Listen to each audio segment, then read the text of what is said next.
할렐루야. 주님의 이름으로 환영합니다. 우리 이 시간 마음을 다하고 뜻을 다해서 거룩하신 하나님께 예배드리겠습니다. 기도하겠습니다.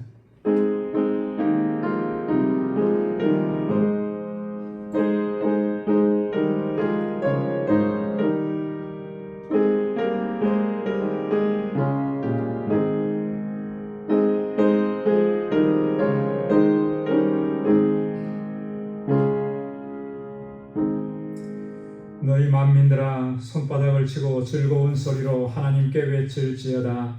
지존하신 여호와는 두려우시고 온 땅의 큰 왕이 되심이로다. 찬송하라, 하나님을 찬송하라. 찬송하라, 우리 왕을 찬송하라. 하나님은 온 땅의 왕이심이라. 지혜의 시로 찬송할지어다. 아멘. 은혜가 풍성하신 만군의 주 여호와 하나님 아버지, 성의로 지난 3일도 은혜 가운데 저희들을 지켜주시고 다시금 주님의 거룩하신 임재 앞으로, 주님의 보좌 앞으로 불러주심을 감사합니다. 이 시간 우리의 마음을 다하고 힘을 다하여 오직 여호와 하나님 우리 주님만을 경배하고 찬양하며 예배케 하여 주옵소서. 여전히 우리 안에 있는 허물과 죄악과 더러움을 주님 앞에 이 시간 고백하오니 주의 보혈로 깨끗하게 씻어 주옵소서.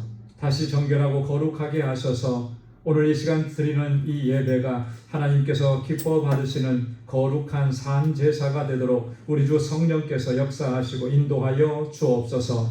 우리에게 예비하신 주의 은혜와 평강으로 덧입혀 주옵소서. 예수님의 이름으로 기원하옵나이다. 아멘.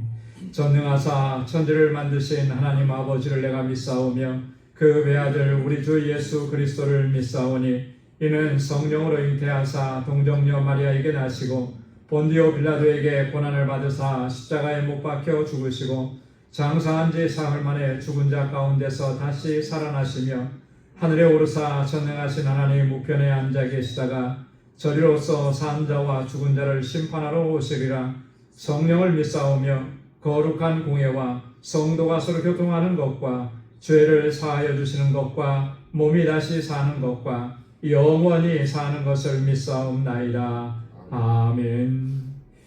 찬양으로 하나님께 영광 돌리겠습니다. 거룩하신 하나님,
기쁘게 우리 박수하면서 힘차게 찬양하겠습니다.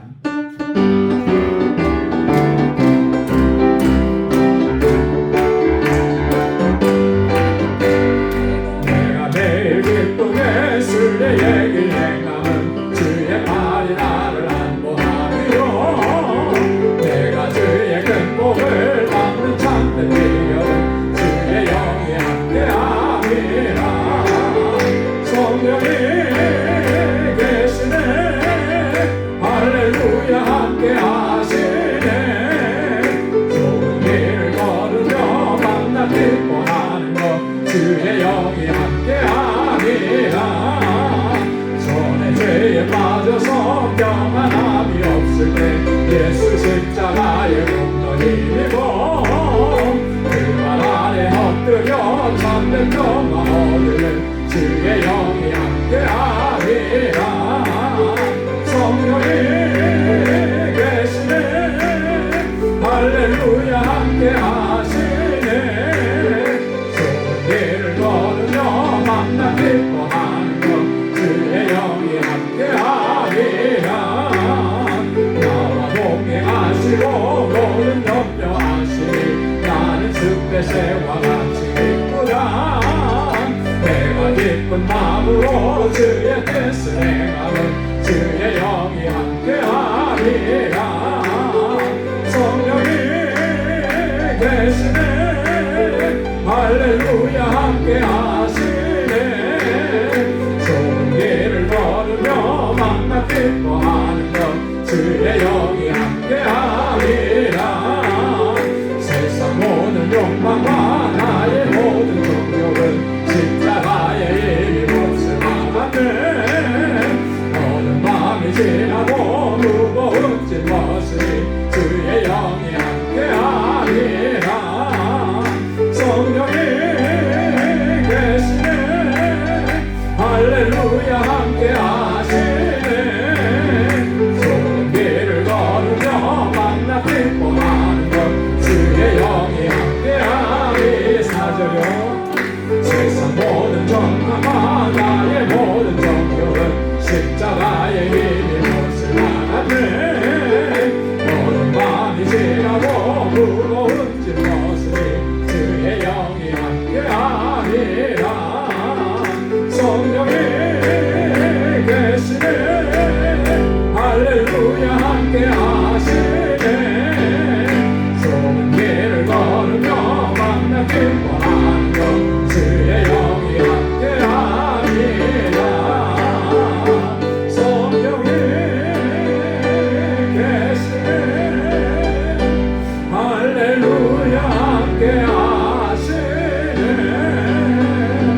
좋은 길을 걸으며 만나 기뻐하는 것 주의 영이 함께하리라.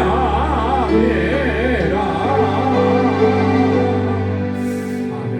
우리가 비록 험하고 좁은 길을 걸어갈지라도 우리 주 성령께서 항상 우리와 함께 하심으로 주님의 주시는 기쁨으로 충만하게 될 줄로 믿습니다. 내 임금 내 예수 내 주여.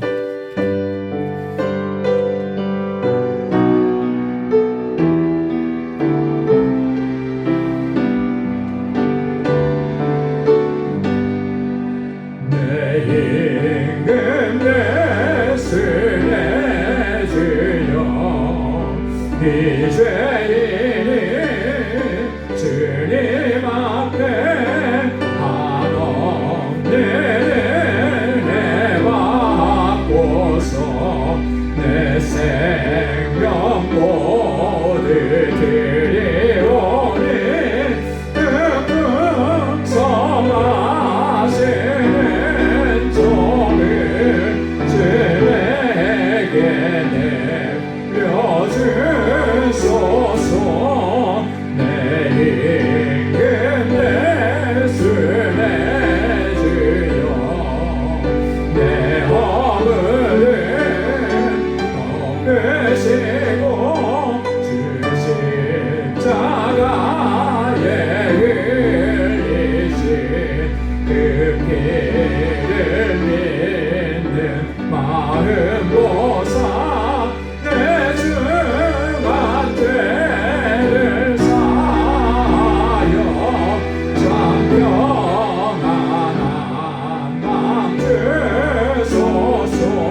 드리오며 내 마음과 정성 다하여 늘 기뻐하며 살리라.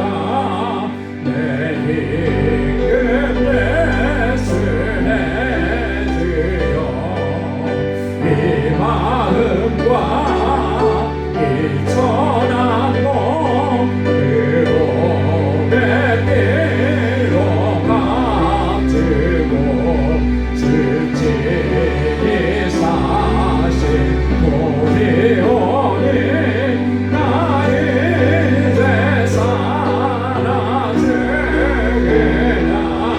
주뜻 만나라 살리 사주려 내 임금 예수의 주여 이 마음과 이 천한 몸 그 몸에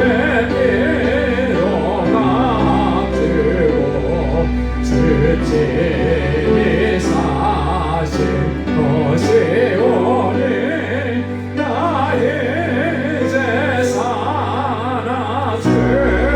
살아주겠나. 주뜻만 따라 살리라. 아멘. 오직 주님의 뜻만을 따라서 살기를 소원합니다. 우리 이 시간 다같이 통성으로 함께 기도하겠습니다. 먼저 교회를 위해서 하나님께서 우리 방주교회 세우시고 지난 26년 한결같은 은혜 베풀어 주셨는데 주님의 주신 사명 잘 감당하는 교회 되게 하시고 또 이 재단에 세워주신 하나님의 귀한 종들 우리 청지기들 하나님께서 능력으로 붙잡아 주시도록 기도해 주시기 바랍니다. 우리 주일학교와 유스그룹과 EM을 위해서 또 우리 교사들을 위해서 우리 목회자 청빙을 위해서 귀한 목자 허락해 주시기를 위해서 기도해 주시기 바랍니다. 우리 단기 선교를 위해서 기도해 주시고 알라메다 방주교회 또 섬기는 사역자들을 위해서 우리가 함께 기도하고 협력한 우리 모든 선교사님들 세계 방방곡곡에서 복음을 증거하는 주의 종들을 위해서 기도해 주시기 바랍니다.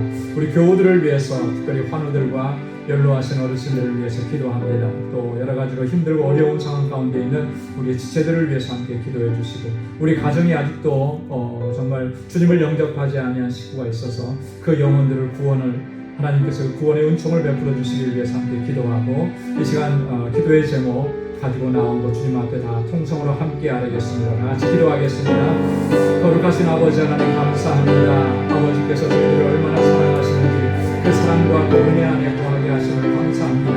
연약하여서 자주 넘어지고 쓰러지고 실패하고 아버지의 말씀대로 순종하지 못하는 우리의 불순종의 죄가 우리 안에 가득합니다. 아버지 하나님 우리의 마음이 높아지고 교만해져서 하나님의 뜻을 저버릴 때가 많았습니다. 주님 불쌍히 여겨주시고 우리의 죄악을 용서하여 주시고 주님의 보혈로 우리를 깨끗하게 씻어 주옵소서. 내 안에 정한 마음을 창조해 주시고 정직한 영을 새롭게 하여 주셔서 오직 하나님의 은혜만을 구하고 주님의 진리 안에 온전히 거하고 믿음으로 살아가는 저희를 되게 하옵소서. 아버지 하나님 이 시간 저희들의 마음을 감사해서 기도합니다. 아버지께서 세워주신 우리 방주재단 아버지 하나님 뜻을 주시고 세우시고 여기까지 인도해 주시는 하나님 감사합니다. 정말 주님의 뜻하신 목적을 온전히 이루어가는 귀한 믿음의 공동체가 되도록 도와주옵소서. 우리 모든 권속들이 하나가 되도록 도와주시고 주님의 사랑 안에서 온전한 사랑을 이루어갈 수 있게 인도하여 주옵소서. 아버지 하나님 이 재단에 세워주신 귀한 주의 일꾼들 주의 종들에게 능력과 권능을 덧입혀 주시기 원합니다. 주의 성령으로 충만하게 하옵시고 저의 믿음을 견고하게 하옵시고 아버지 앞에 언제나 충성된 종으로 서게 하여 주옵소서. 아버지 하나님 주님을 향해서 헌신하고 수고하는 사랑하는 주의 종들의 그 수고와 헌신을 기억해 주셔서 우리 아버지 모든 권속들이 이로 인하여서 정말 힘을 얻고 하나가 되어서 주님의 뜻을 이루어갈 수 있도록 도와주시고 사랑하는 주의 종들에게 능력과 권능으로 덧입혀 주시고 성령으로 충만하게 하옵소서. 믿음으로 역사하게 도와주옵소서. 믿음이 없이는 하나님을 기쁘시게 할 수 없다고 하셨습니다. 아버지 하나님 우리의 믿음이 연약한 것을 불쌍히 여기시사 아버지 주의 강하신 손으로 흔들어 주시고 날마다 성령으로 충만하게 하여 주시옵소서. 아버지 우리 사랑하는 자녀손들과 이곳에서 자라나는 주일학교와 유스그룹과 EM의 우리 사랑하는 자녀들을 위해서 기도하오니 주님 저들을 붙잡아 주시고 아버지는 저들이 믿음 안에서 아름답게 성장하게 하셔서 정말 하나님께서 귀에서 사용하시는 믿음의 일꾼들이 다 되게 하여 주시옵소서. 저희들을 말씀을 양육하는 우리 모든 교사들 또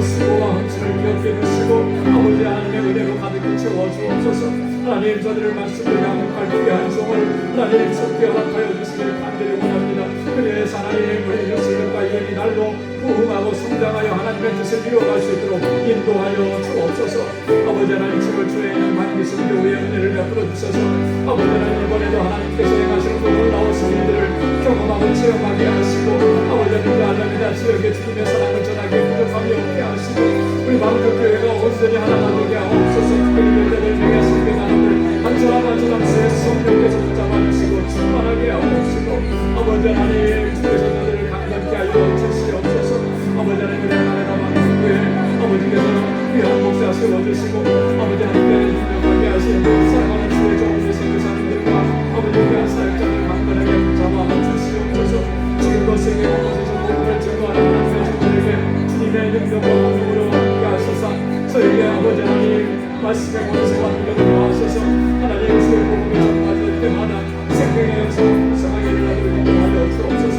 우리 사랑하는 주님의 권세를 위해서 기도합니다. 우리 연로하신 어르신들을 강건하게 붙잡아 주셔서 아버지 하나님 그 정말로 우리들이 흔들리지 않도록 도와주시고 끝까지 믿음으로 승리하게 하옵시며 아버지 하나님 주의 연약함과 삶의 진도로 고통 중에 있는 주님의 자녀들을 위로하시사 치료하시고 온전하게 회복시켜 주시고 아버지 주님의 주시는 기쁨으로 소망으로 충만케 하여 주옵소서. 우리 사랑하는 성도들의 가정을 주님의 평강으로 건입혀 주시고 아버지 하나님 저들의 가정마다 하나님의 은총을 더하시고 아버지 저희의 선거하는 모든 일들을 결되게 하시고 믿음의 기업들을 든든하게 지켜 주옵소서. 특별히 아버지 하나님 우리 가정에 아직도 주님을 영접하지 않은 안타까운 식구들이 있음을 기도합니다. 하나님 아버지께서 저들의 마음의 문을 활짝 열어주시고 구원의 주님을 영접하게 하셔서 우리 함께 주님을 예배할 수 있도록 아버지 인도하여 주옵소서. 오늘도 하나님 주님의 말씀 앞에 서서 우리 아버지 하나님 우리를 다스려 주시고 귀한 말씀으로 우리를 새롭게 하여 주시옵소서. 주님 함께 하심을 믿고 감사하며 예수님의 이름으로 간절히 기도드리옵나이다. 아멘. 할렐루야. 귀한 응답을 허락해 주실 줄로 믿습니다. 오늘 이 시간 함께 묵상할 하나님의 말씀은 골로새서 제2장 8절에서 15절까지 말씀입니다.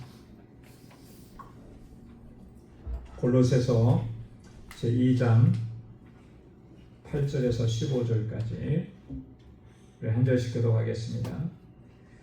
누가 철학과 헛된 속임수로 너희를 사로잡을까 주의하라. 이것은 사람의 전통과 세상의 초등학문을 따르며 그리스도를 따름이 아니니라.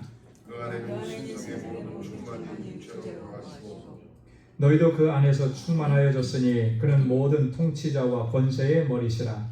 또 그 안에서 너희가 서로 하지 아니하고 할례를 받았으니 모든 게 몸을 벗은 것이요 그리스도의 할례니라. 너희가 세례로 그리스도와 함께 장사되고 또 죽은 자들 가운데서 그를 일으키신 하나님의 역사를 믿음으로 말미암아 그 안에서 함께 일으키심을 받았느니라. 또 먼저와 육체의 부활을 이루셨던 너희를 하나님과 함께 살리시고 우리의 모든 죄를 사하시고 우리를 거스르고 불리하게 하는 법조문으로 쓴 증서를 지우시고 제하여 버리사 십자가에 못 박으시고 통치자들과 권세를 무력화하여 드러내어 우리가 원래로 세우시고 십자가 우리를 이기셨습니다. 아멘. 오늘부터 다음에 이어지는 그 골로새서 2장 후반부에 있는 말씀은 그 주제가 그 하나의 같은 주제로 이어지는 내용들입니다. 전체적인 주제는 그런 거예요. 그릇된 교훈을 경계하라고 하는 바울의 권고의 말씀입니다. 오늘 그 첫 번째의 말씀에 해당이 되는데 본문은 8절 1절과 또 9절에서 15절까지 이렇게 두 부분으로 나눠볼 수가 있어요. 그래서 처음에는 철학과 헛된 속임수를 경계하라라고 이렇게 권고하죠. 그리고 나서 9절부터 15절까지는 다시 그리스도의 사역에 대해서 그리스도를 통해서 하나님께서 어떤 역사를 이루셨는지를 강조합니다. 그러면 어떤 그 경계하라라고 하는 말씀과 그리스도는 어떤 분이시라고 하는 말씀을 이어서 이렇게 말씀하는 것을 보면 이것을 통해서 우리가 하나 좀 기억해야 되는 것이 있습니다. 그건 뭐냐면 이런 바울이 지금 경계하라고 하는 이런 내용들은 바로 우리 주님 그리스도 그리스도를 믿는 그 믿음과 신앙 안에 견고하게 서야만 그것을 이겨낼 수가 있다라고 하는 거예요. 네. 세상의 헛된 철학과 속임수 이런 것들을 우리가 세상에서 얻은 지혜나 방식으로 그것을 막아내고 물리치고 이겨낼 수 있는 것이 아니라 그리스도 안에 견고하게 거하면서 그리스도께서 주시는 능력으로만 그것을 물리칠 수가 있다라고 하는 것이죠. 그래서 우리가 그리스도에 대해서 주님에 대해서 더 깊이 알아가면 알아갈수록 주님께서도 주시는 진리가 우리 안에 있어서 그 진리로 말미암아 세상의 진리, 세상의 거짓된 것들을 물리칠 수가 있게 되는 줄로 믿습니다. 자, 오늘 본문의 말씀을 우리 한 절씩 보면서 같이 상고해 보도록 하겠습니다. 8절 말씀에 보면 누가 철학과 헛된 속임수로 너희를 사로잡을까 주의하라. 이것은 사람의 전통과 세상의 초등학문을 따름이요 그리스도를 따름이 아니니라. 자, 철학과 헛된 속임수로 너희를 사로잡을까 주의하라. 너희를 사로잡는 그 어떤 것이 있는데 그것이 무엇이든지 간에 그것을 주의하라라고 하는 그런 말인데요. 여기서 철학과 헛된 속임수라 그랬습니다. 그러니까 철학은 뭐고 헛된 속임수는 뭔가? 사실 이 철학과 헛된 속임수는 같은 의미인 거예요. 반복해서 얘기하는 것입니다. 그래서 이 원어상으로 이 말은 이런 의미가 됩니다. 헛된 속임수인 철학을 이렇게 표현해요. 헛된 속임수인 철학을. 이런 의미인데 우리말로 번역할 때는 이 철학과 헛된 속임수 이 두 개의 용어로 나누어 놓은 것 같아요. 왜 이렇게 하냐면 이건 좀 이제 문법적인 내용인데요. 우리말에는 잘 사용하지 않는 관사라는 것이 있습니다. 그죠? 영어에도 관사가 있고 헬라에도 관사가 있는데 이 관사라고 하는 것이 명사에 붙을 때 각각의 명사에 따로따로 붙으면은 각각의 명사 따로따로가 돼요. 근데 이제 관사는 하나가 있고 뒤에 명사가 두 개가 연달아 나오면 이 관사가 붙은 이 두 개 연달아 나오는 명사는 하나의 의미를 갖는다라고 하는 거죠. 헬라어 문법이 지금 그런 구조로 되어 있어요. 그래서 철학이 따로고 헛된 속임수가 따로라고 하는 게 아니고 헛된 속임수인 철학을 주의하라는 거예요. 그 헛된 속임수인 철학을 가지고 그리고 너희를 유혹하고 너희를 사로잡을 그런 세력들이 있는 거 그거 주의하고 경계하라라고 합니다. 왜 철학을 헛된 속임수라고 했을까? 여러분 철학이라고 하는 학문, 철학은 학문적인 거잖아요. 여러분 이 철학이라고 하는 말 헬라어로는 필로소피아라고 하는데요. 이 말의 뜻이 뭐죠? 철학이라는 말의 뜻? 여러분 철학이라는 말의 원어 본질적인 의미는 뭡니까? 철학. 요거는 좀 알고 계시면 상식적으로 철학이라고 하는 말의 본질적인 의미는 본래 의미는 지혜를 사랑한다라고 하는 말이에요. 지혜를 사랑한다. 그러니까 지혜를 사랑하는 것이 철학이에요. 철학의 의미예요. 자, 그러니까 철학이라고 하는 것은 학문적으로도 보면 중요하고 또 좋은 거죠. 그런데 왜 철학을 여기서는 헛된 속임수라고 바울이 얘기했는가? 바울 당시에 그런 현상들이 있기 때문에 그래요. 우리가 여러분 철학자들이나 이런 사람들이 하는 말이나 표현들 이런 걸 좀 들어보면 어떨 때는 참 이해하기가 어렵죠. 그죠? 깊은 사고 속에서 나오는 그런 표현들 사실 설명해 주지 않으면 어렵습니다. 저도 학교 다닐 때 철학 개론이라고 하는 시간에 한 학기 배웠던 적이 있는데요. 뭘 얘기를 하면 이게 무슨 말인지 하나도 모르겠어요. 철학적으로 얘기한 거에 대해서는 참 이해하기가 힘들어요. 그만큼 근데 그 철학자들은 그만큼 자기가 연구하고 고민하고 묵상하고 그렇게 해서 이제 그런 표현들을 쓴 건데 얼마나 깊은 얼마나 오랜 세월 동안 연구하고 생각하면서 묵상하면서 했겠어요. 그러니까 그냥 한 번도 연구해보지 않은 우리는 그 말을 이해하는 게 쉽지가 않죠. 소크라테스가 뭐라고 말했다 그랬죠? 그건 다 잘 아시네. 너 자신을 알라 그랬는데 사실 우리는 그것만 알지 어떤 상황 속에서 너 자신을 알라 이렇게 말했는지는 잘 몰라요. 그죠? 그러니까 우리가 그냥 단순하게 사용하죠. 누가 막 이렇게 좀 이렇게 교만하게 뭐 하면 너 자신을 알라 막 이렇게 하는데 그런 의미로 쓴 건 아닐 거란 말이에요. 예. 그런 거죠. 자, 이게 철학은 그런 건데 당시에 이 철학이라고 하는 개념은 바울이 활동할 당시에는 이게 사실은 궤변으로 사용을 했어요. 언어적 유희로 이렇게 사용을 한 거예요. 그러다 보니까 사람들을 미혹하는 게 돼버리죠. 나는 철학자, 학문을 많이 연구해요. 그래서 말로 사람들을 호리는 거죠. 유혹하는 거죠. 여러분 밖에 보면 어떤 사람들은 참 말 잘하는 사람들이 많거든요. 제 주변에도 말 잘하는 사람들이 많아요. 그래서 어떤 거에 대해서 막 얘기를 하면 그 분야에 대해서 제가 잘 모르니까 그런가 보다 하는 거예요.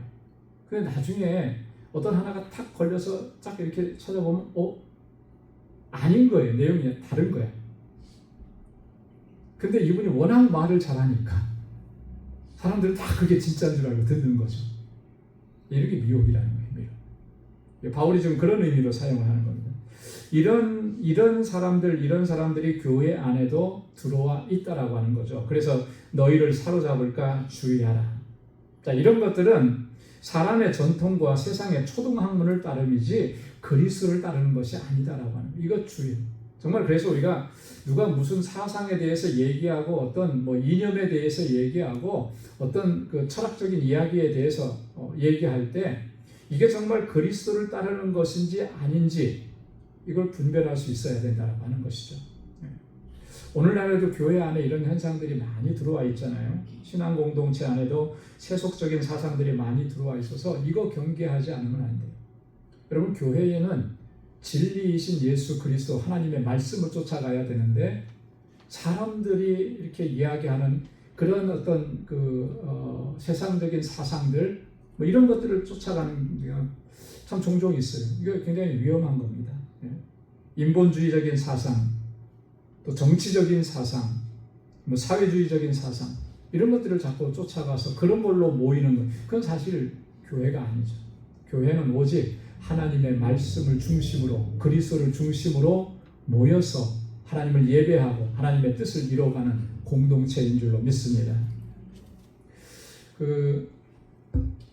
옥성호 씨라는 분이 있어요. 여러분 누군지 아시겠어요? 옥성호.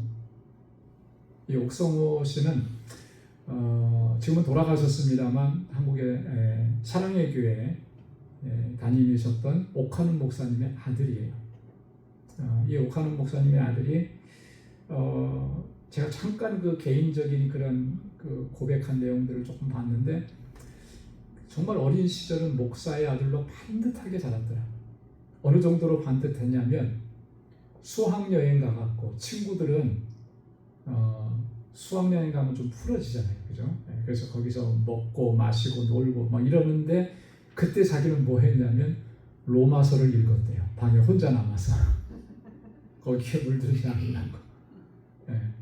이제 그럴 정도로 아주 정말 순수하고 그렇게 이제 신앙생활을 하다가 어느 순간에 지금 내가 정말 하나님을 믿고 있는 것인가라고 하는 그런 이제 고민에 빠진 거예요.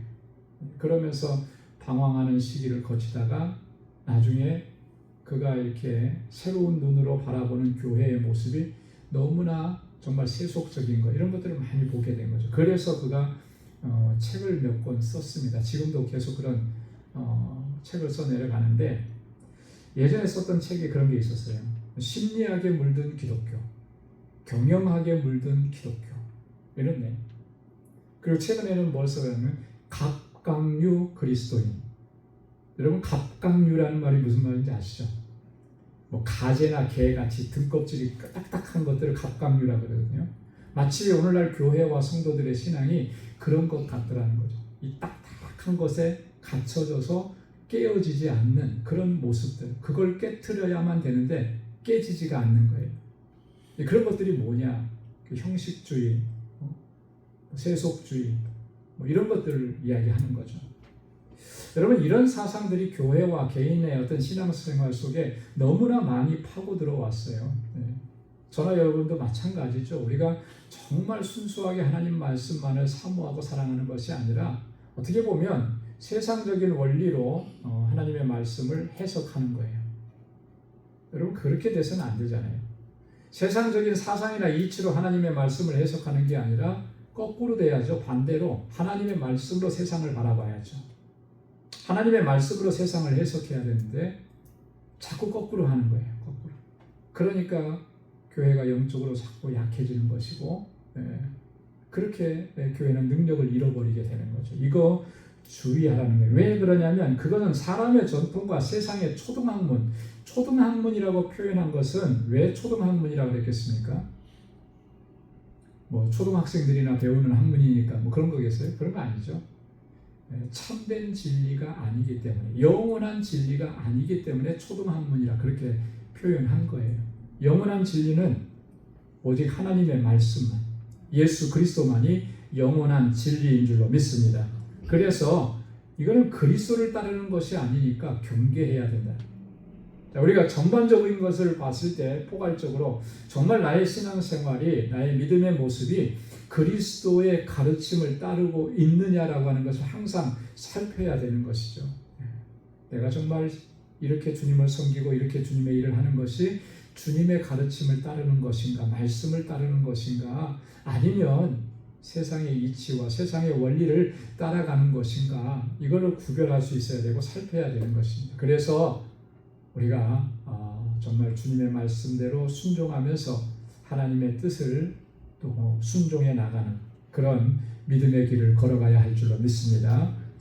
자, 그 다음에 두 번째는 이렇게 경계하라고 주의하라고 말하면서 9절부터 15절까지는 그리스도에 대해서 다시 한번 말씀합니다. 자, 9절 말씀해 보면 그 안에는 신성의 모든 충만이 육체로 거하시고 그랬어요. 그의 안에는 누구 안에입니까? 그리스도 예수 안에는 신성의 모든 충만이 육체로 거하신다. 이게 신비로운 거예요. 신성의 모든 충만이라고 하는 이 말은 하나님의 성품과 하나님의 권능의 모든 것들을 얘기하는 것입니다. 여기서 신성이라고 하는 것은 하나님의 성품, 하나님의 속성을 얘기하는 거죠. 그리고 하나님의 능력을 얘기하는 거예요. 그 하나님의 속성과 하나님의 성품, 하나님의 권능이 충만하게 그리스도 안에 거하시는데 어떻게 거하신다고 그랬냐면 육체로 거하시고 그랬습니다. 육체로 거하시고. 이건 뭘 얘기하는 걸까요? 성육신을 얘기하는 거죠. 성육신. 그죠? 말씀이 육신이 되어 우리 가운데 거하시고, 요한은 그렇게 얘기했거든요. 예수님의 성육신을 저 높은 곳에 하나님의 보좌 위에 하나님으로 존재하시는 것이 아니라 우리가 볼 수 없고 보이지 않고 다다를 수 없는 그곳에 하나님으로서만 존재하는 것이 아니라 이 땅에 육신의 몸을 입고 오셨습니다. 그죠? 오셨는데 그 오신 인간이 되신 예수님 안에는 무엇으로 충만하다는 거예요? 무엇으로? 신성의 모든 충만, 하나님의 성품, 하나님의 속성, 하나님의 권능으로 충만하게 되었다라고 하는 것입니다. 그것을 그리스도는 그런 분이시다라고 하는 거예요. 자, 그래서 빌립보서 2장 6절로 8절에 예수님의 성육신 사건을 바울은 이렇게 표현을 했죠. 그는 근본 하나님의 본체시나 하나님과 동등됨을 취할 것으로 여기지 아니하시고 오히려 자기를 비워 종의 형체를 가지자 사람들과 같이 되셨고 사람의 모양으로 나타나셨다. 그죠? 종의 형체를 가지시고 사람의 모양으로 우리와 똑같은 몸을 가지시고 똑같이 느끼시고 또 똑같이 생활하시는 그 몸을 가지고 우리에게 오셨지만 우리하고 다른 점이 뭐라는 거예요? 그의 안에는 모든 신성의 충만함이 그의 안에 거하신다. 하나님의 성품이 그 안에 있고, 그래서 예수 그리스도는 참 인간이시면서 또 참 신이시다라고 하는 거죠. 신인 양성을 지니신 분. 그러니까 육체로 오신 예수님의 육체를 가지신 것을 부정해도 그건 잘못된 거고요. 그죠? 예수님의 신성을 부정해도 그건 잘못된 것입니다. 그래서 사도 요한은 그때 당시에 예수님의 육체로 오신 예수님, 인간 예수님을 부정하는 그런 사람들이 있어요. 사람이면, 사람으로 오셨으면 참 신이 되실 수 없다 라고 사람들은 생각한 거죠. 어쩌면 그게 우리의 이해에는 그게 딱 맞을 수 있을지 몰라요. 그죠? 지금도 세상에 가서 예수님은 참 인간이야, 완전한 인간이고 완전한 신이시다 이렇게 얘기하면 사람들이 그거 믿겠습니까? 여러분들 믿으세요? 왜 대답을 안 하죠? 그거 믿으니까 여기에 앉아 계신 거 아니겠어요? 우리 그리스도인들은 예수님에 대해서 예수님은 참 인간이시고 참 하나님이시다는 것을 믿는 그 믿음으로 서 있는 거예요. 어떻게 믿게 되었느냐? 잘 모를 수 있죠. 하나님께서 우리에게 그걸 믿게끔 하셨으니까. 믿음을 주신 분이 하나님이시니까. 근데 그 믿음이 없으면 그 사실을 받아들일 수가 없는 거죠. 그러니 예수님 당시에도 마찬가지. 예수님이 신이시면 인간이실 수는 없다. 그러니까 예수님의 육체를 부정하는 그런 사람들이 있었어요. 그래서 이런 사람들을 향해서 사도 요한은 아주 명확하게 일침을 놓고 아주 분명하게 얘기했습니다. 뭐라고 얘기했냐면 요한이서 1장 7절에 보면 미혹하는 자가 세상에 많이 나왔나니 이는 예수 그리스도께서 육체로 오심을 부인하는 자라. 이런 자가 미혹하는 자요. 뭐라 그랬습니까? 적그리스도니라. 예수님께서 육체로 하나님께서 육체로 우리 가운데 임하셨다라고 하는 것을 부정하면 그게 적그리스도라고 하는 것이죠. 아주 단호하고 분명한 것입니다. 왜냐하면 이 땅에 육체를 입고 오셨지만 그 육체 안에는 뭐를 지니셨다 그랬어요? 하나님의 신성에 충만한 것으로 채워지셨다라고 하는 것입니다. 이걸 기억하고 이해하는 것이 가장 중요한 내용이죠. 자, 그런데 10절에 보면 그 충만함이 이제는 어떻게 되었느냐면 너희도 그 안에서 충만하여졌으니 그는 모든 통치자와 권세의 머리시라 그랬습니다. 자, 예수님 안에 그 충만하신 하나님의 신성, 그죠? 그것이 이제는 우리 안에서도 충만해졌다. 우리 그리스도인 안에도 충만하다. 여러분 얼마나 이게 놀랍고 신비롭고 감격적인 것입니다. 그죠? 우리가 뭔데 우리 안에 그 충만함으로 가득히 채워지느냐는 거예요. 여러분 성도는 그런 존재입니다. 기본적으로 우리 성도는 그리스도인들은 그리스도와 연합한 사람들인 거예요. 그렇죠? 저나 여러분들은 다 예수 그리스도와 연합되었습니다. 그리스도와 하나가 된 그런 존재들인 것입니다. 그렇기 때문에 그리스도 안에 있는 하나님의 충만하심 가운데 우리가 참여할 수가 있게 된 거예요. 주님과 연합되어 있지 않으면 그 충만함 속에 우리가 참여할 수가 없고 그리스도의 충만함이 우리 가운데 임할 수가 없는 거죠. 하나님의 신성이 그리스도 안에 충만한데 그 충만하심이 우리 안에서 충만해지는 이유는 우리가 그리스도와 하나가 되고 연합되었기 때문에 그런 거예요. 여러분 이것은 정말 놀라운 신비로운 일이고요. 우리에게는 얼마나 능력인지 모릅니다. 그죠? 하나님의 권능과 하나님의 신성이 우리 안에 그리스도를 통해서 충만해진다면 우리가 세상에 들어올 리가 없잖아요. 세상이 뭐가 두렵겠습니까? 우리 안에서 역사하시는 우리 주님의 그 능력의 역사가 우리를 승리하는 삶으로 이끌어가는 거예요. 담대하게 세상을 대하고 또 영적인 싸움을 싸워가고 하나님께서 주신 사명을 감당해 나가야 할 줄로 믿습니다. 그는 모든 통치자와 권세의 머리시라 그랬습니다. 머리라고 하는 말은 다스리다라고 하는 의미죠. 그죠? 여기서 말하는 모든 통치자는 세상의 모든 나라의 왕들을 의미하는 것이 아니라 인간의 세계를 넘어서는 영적인 세계에 존재하는 모든 일반적인 의미에서 천사들의 세계를 이야기하는 것입니다. 바울은 그 마귀의 사탄을 공중권세 잡은 자라고 표현을 했는데 그런 마귀의 세력까지 포함해서 모든 선한 천사이든 악한 마귀든 다 포함해서 모든 통치자와 권세라고 합니다. 그것을 다스리시는 분이 바로 예수 그리스도시다라고 하는 그런 의미입니다. 여러분, 이 바울이 특별히 여기서 이런 표현을 쓰는 것은요, 당시에 그 골로새 교회뿐만 아니라 초대교회 안에 깊숙이 파고 들어왔던 어떤 사상들이 있었기 때문에 그렇게 얘기해요. 천사들에 대한 사람들의 어떤 신비로움, 천사들을 존숭하고 그걸 넘어서서 숭배하는 현상까지 생겨났습니다. 왜 안 그렇겠습니까? 천사는 우리 인간하고 다르게 영적인 존재고, 그렇기 때문에 우리 한계를 지닌 인간이 바라봤을 때는 굉장하잖아요. 그죠? 여러분, 천사를 보신 적이 있습니까? 없어요.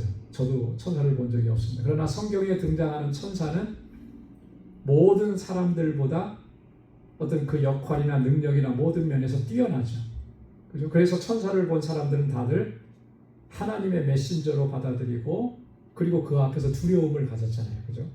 가브리엘 천사가 마리아에게 나와서 수태고지 할 때도 마리아는 두렵고 떨림으로 그 앞에 섰잖아요. 그러니까 천사는 그런 존재의 인간에 비해서.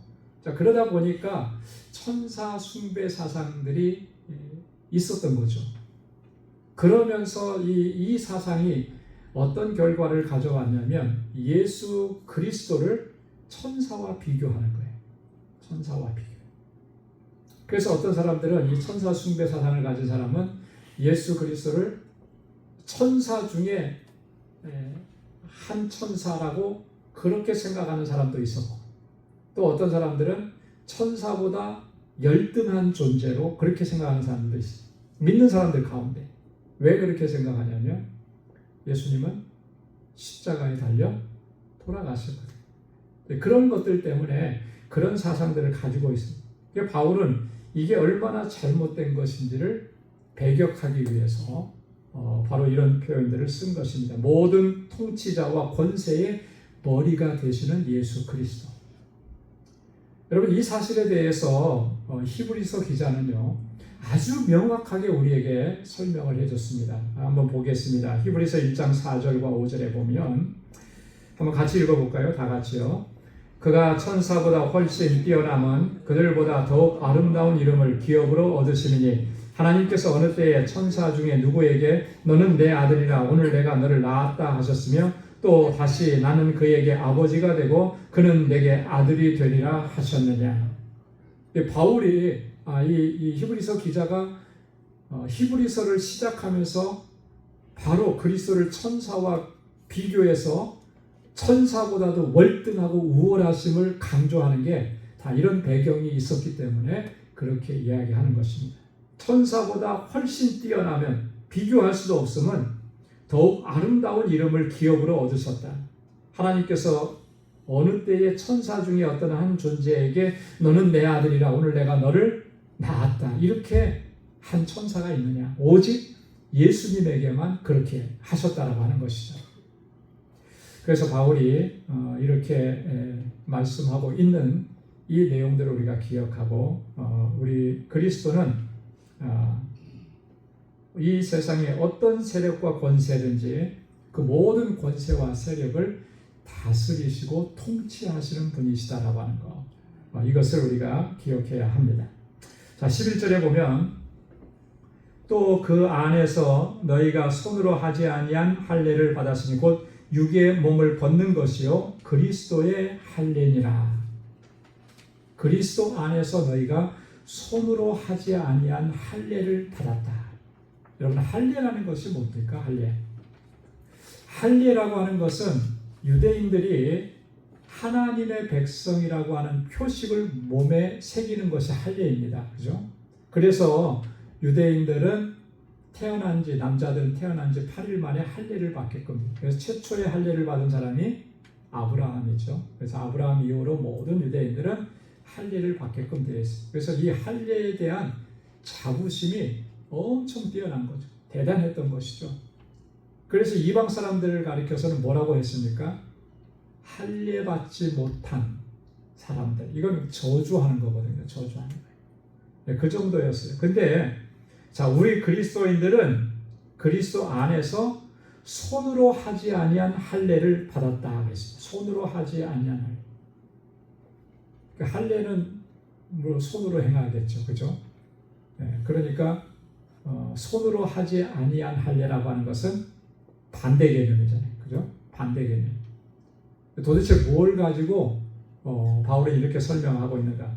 그 뒤에 바로 이어져 나오죠. 곧 육의 몸을 벗는 것이요 그리스도의 할례니라. 그리스도인들은 그리스도의 할례를 받은 사람들이라는 겁니다. 할례는 이제 더 이상 의미가 없는데 왜 바울은 그리스도의 할례라고 이런 할례의 표현을 사용했을까? 그건 이제 다음에 이제 이어서 나오는데 이 그리스도의 할례라고 했는데 그 그리스도의 할례의 의미는 뭐냐면 육의 몸을 벗는 것이다. 육의 몸을 벗는 것. 우리의 이 육적인 몸을 벗는 것이다라고 하는 이런 의미가 아니고 이 육적인 존재, 육적인 삶, 자연인의 삶을 벗는 것이다라고 하는 거예요. 여러분 이 자연인의 삶, 이 자연인의 삶은 특징이 뭐냐면 죄 가운데서 태어난다라고 하는 거예요. 그죠? 저나 여러분들이나 갓난아이로 부모님께로부터 태어났는데 이 땅에 태어나는 모든 존재들은 다 죄 가운데서 태어나는 것입니다. 그죠? 이것을 가리켜서 뭐라 그러죠? 원죄라 그러잖아요. 원죄를 갖고 태어나는 거예요. 그렇기 때문에 모든 사람들은 다 예수 그리스도의 구속의 은혜가 필요한 겁니다. 거듭남의 은총이 필요한 거예요. 중생이 필요한 거예요. 그 중생이 없고 그리스도의 구원의 은혜가 없으면 그렇게 자연인으로 살다가 결국에는 하나님과 영원히 분리되는 지옥의 심판을 받을 수밖에 없는 거죠. 그게 자연인의 마지막 비참한 그런 최후인 것이에요. 자, 그런 상태를 벗는 것을 육의 몸을 벗는 것이다. 그렇게 얘기해요. 자, 육의 몸을 벗어버리고 그리스도께서 입혀주시는 의의 옷을 입는 거예요. 네. 그것이 바로 그리스도의 할례라고 하는 것입니다.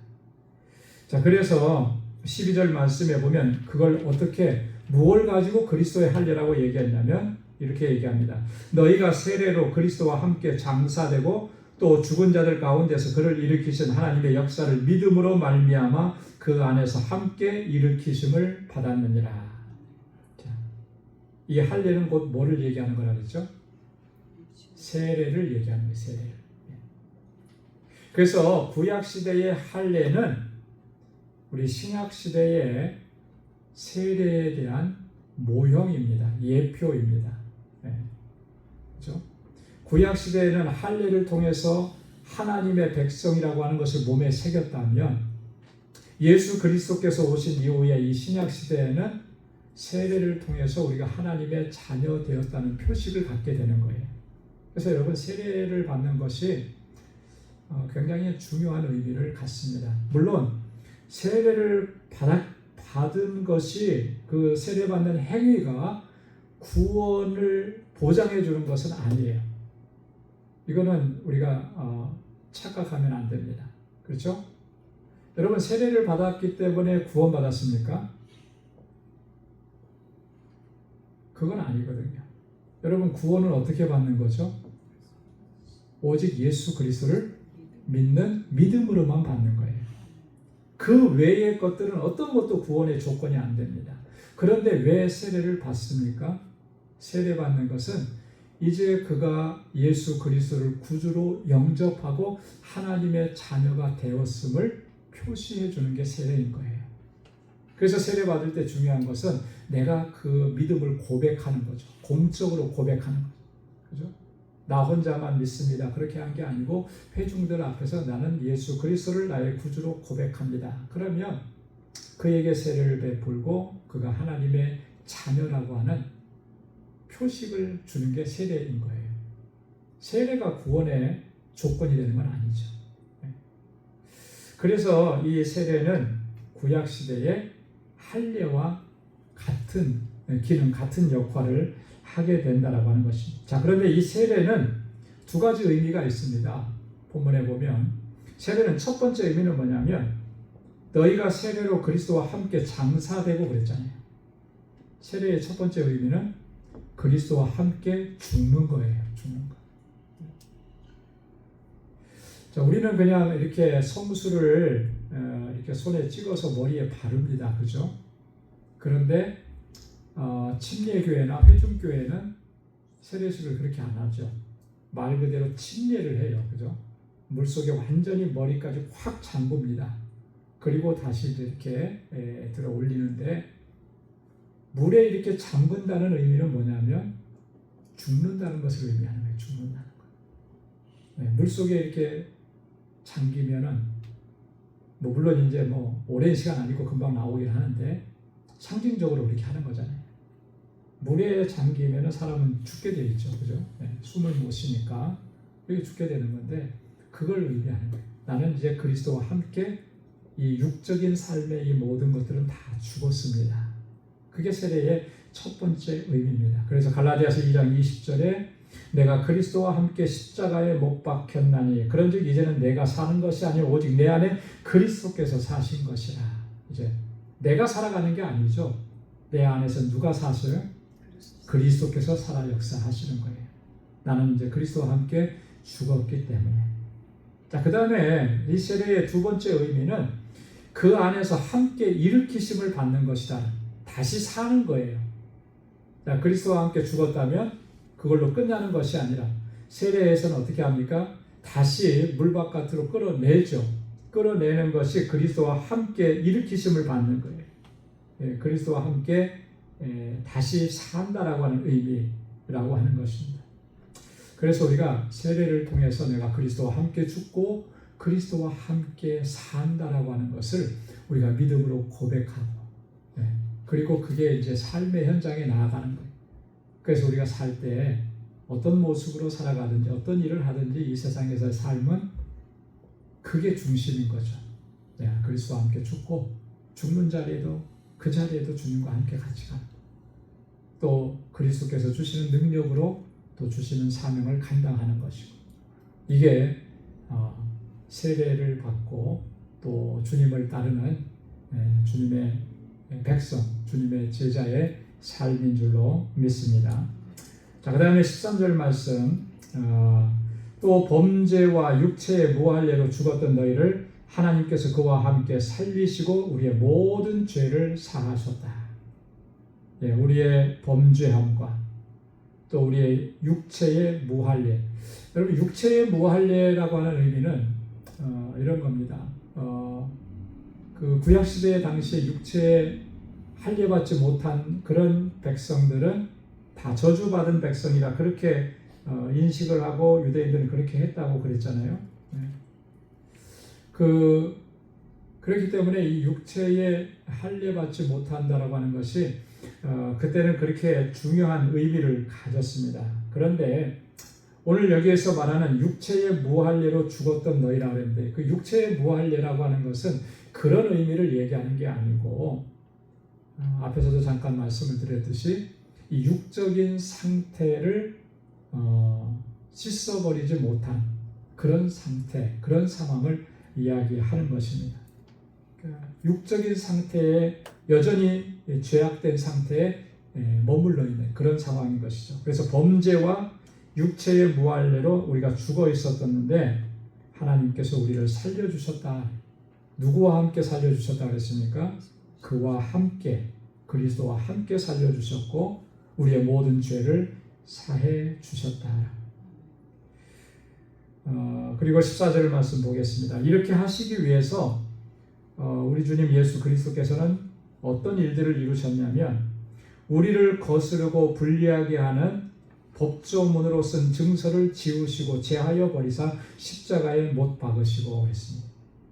자, 법조문으로 쓴 증서 이게 뭘 가리키는 걸까요? 법조문으로 쓴 증서 율법을 가리키는 거죠. 그죠? 법조문으로선 법조항처럼 이렇게 쭉 써내려간 율법의 조항들, 그 문서. 근데 그게 어떤 역할을 하냐면 우리를 거스리고 우리를 불리하게 한다 그랬습니다. 왜 그럴까요? 율법은 하나님께서 주신 선한 것이잖아요. 그죠? 그런데 왜 그것이 우리를 거스리고 우리를 불리하게 하는 것인가? 왜 그럴까요? 율법이. 법조문이기 때문에 하나하나 이렇게 조목조목 그 항목들이 우리를 막 옥죄해 오기 때문에 그럴까요? 물론 그런 의미도 있는데 율법의 본질적인 기능을 우리가 생각하면 이 표현이 정확하구나.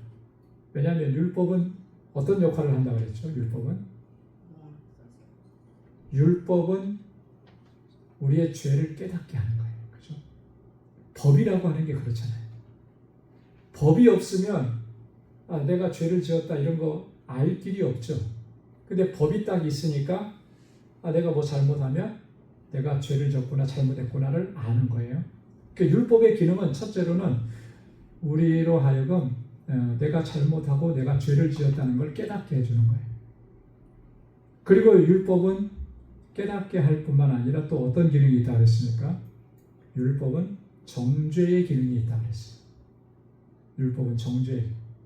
왜 그러냐면 어느 누구도 그 율법을 완벽하게 완전하게 지킬 수 있는 사람은 아무도 없는 거예요. 그렇죠? 그래서 그 율법의 조항들을 갖다가 탁 대면 다 걸리는 거죠. 어느 하나에라도 다. 그 율법의 특징은 뭐냐면 100가지의 율법이 있다. 99개의 율법을 잘 지켰다. 근데 하나를 잘못 지켰다. 그러면 그 사람은 율법을 범한 죄가 있는 거예요. 여러분 그렇죠. 우리가 사회생활에도 다른 법은 다 지켰는데 교통법규 뭐 하나를 잘못해서 어기면 그것에 대한 벌금이 날라오고 그게 심각해지면 법정에도 가야 되고 이런 일이 생기잖아요. 거기 가서 나는 다른 거 다 지켰습니다. 그렇게 한다고 한들 그게 받아들여지겠습니까? 아니죠. 지금 그거 하나 잘못한 거 그것 가지고 판단하는 거죠. 율법이라는 게 그런 역할을 한 거예요. 그러니까 이 법조문으로 쓴 증서는 우리를 거스리고 우리를 불리하게 하는 거예요. 그걸로서는 구원받을 수 있는 사람이 이 세상에는 아무도 없는 거죠. 그래서 주님께서는 그걸 지우시고 제해버리셨는데 십자가에 못 박히심으로 그렇게 하셨다라고 하는 거예요. 그러니까 주님께서 십자가에 못 박혀 죽으시고 그로 인해서 우리가 구원받은 이 사실이 얼마나 감격스럽고 감사한 일인지, 만약에 율법을 완벽하게 지켜서 구원하는 길을 주셨다면 과연 우리 중에 누가 그 구원의 길에, 구원의 은혜에 참여할 수가 있었을까? 아무도 없었을 거예요. 그죠? 아까도 말씀드렸듯이 99개의 조항을 다 지켜도 하나를 못 지키면 그 율법을 범한 죄가 있는 거거든요. 그러면은 그는 실패한 거죠. 그런 가운데 처해 있던 우리를 주님께서 그걸 다 폐하시고 주님이 대신 십자가를 지시고 우리의 죄와 허물을 사해 주실 뿐만 아니라 이런 율법이 이룰 수 없는 하나님의 또 다른 의, 예수 그리스도로 말미암아 우리를 의롭게 하시는 그 구원의 길을 허락해 주셔서 우리가 하나님의 자녀가 되게 하신 것. 이게 너무나 감사하고 감격스러워. 그래서 15절 말씀에 보면 통치자들과 권세들을 무력화하여 드러내어 구경거리를 삼으시고 십자가로 이기셨느니라. 여기는 통치자들, 권세들, 공중권세 잡은 자들을 얘기하는 것입니다. 그들을 다 무력화시켰고 그들의 어떤 행위들을 다 드러내고 그들의 존재를 다 구경거리로 삼아 구경거리가 되게 한 거죠. 더 이상의 어떤 능력이나 힘을 발휘할 수 없는 그런 존재가 되게 하시고, 근데 어떻게 그렇게 하셨느냐? 십자가로 이기셨다. 십자가. 예수님께서 십자가에 죽으셨기 때문에 실패한 것처럼 보이지만 그게 실패가 아니고 승리였다라고 하는 거죠. 우리를 죄 가운데서 구원하시고 더 이상 어떠한 세상에 그런 율법이라든지 공중권세 잡은 자가 우리 안에서 장난치지 못하도록 그렇게 우리에게 영원한 승리를 허락해 주셨다는 것. 그렇기 때문에 우리 그리스도인들이 살아가는 삶 속에서도 승리의 비결은 뭐냐면 오직 십자가 구속의 은혜인 줄로 믿습니다. 그게 승리의 비결이에요. 그래서 주님만 바라봐야 되는 것이고 십자가만 의지해야 되는 것이고, 그 십자가에서 승리를 허락해 주신 우리 주님께서 우리의 모든 삶 가운데에서도 승리하면서 살아갈 수 있도록 우리를 인도해 주시는 줄로 믿습니다. 그 은혜를 기억하면서 오늘 우리의 믿음의 여정을 끝까지 잘 달려가고 우리 주님께서 주신 사명을 잘 감당하는 저와 여러분들이 다 될 수 있기를 주님의 이름으로 축원합니다. 기도하겠습니다. 거룩하신 아버지 하나님, 감사합니다. 오늘 이 저녁에도 저희들을 사랑하셔서 하나님의 귀한 말씀 또 듣게 해주셔서 감사합니다. 우리 주님께서 우리를 사랑하셔서 하나님의 자녀 삼아주셨고 우리 안에 하나님의 충만하심으로 채워주셔서 주님의 주시는 그 능력으로 세상을 이기고 하나님의 뜻을 이루며 하나님께 영광 돌리는 삶을 살아갈 수 있도록 인도해 주심을 감사합니다. 하나님, 오직 주님만 바라보고 구속의 은혜에 감사하며 오직 하나님만 의지하고 믿음으로 나아가는 우리 모두가 되게 하여 주옵소서. 아버지 하나님, 우리에게 그 능력과 권세로 항상 함께 하셔서 모든 승리의 영광을 아버지 앞에 올려드리는 우리 방주의 권속들이 다 되게 하여 주옵소서. 이제는 우리 주 예수 그리스도의 무한하신 은혜와 하나님 아버지의 크고 놀라우신 사랑과 성령의 위로 교통 충만하심의 역사가 오직 주님만 의지하고 믿음으로 나아가기로 결단하는 우리 방주의 모든 믿음의 권속들과 또 저들의 가정과 직장, 생업의 터전 위에 이제로부터 영원까지 함께 하시기를 간절히 축원하옵나이다. 아멘.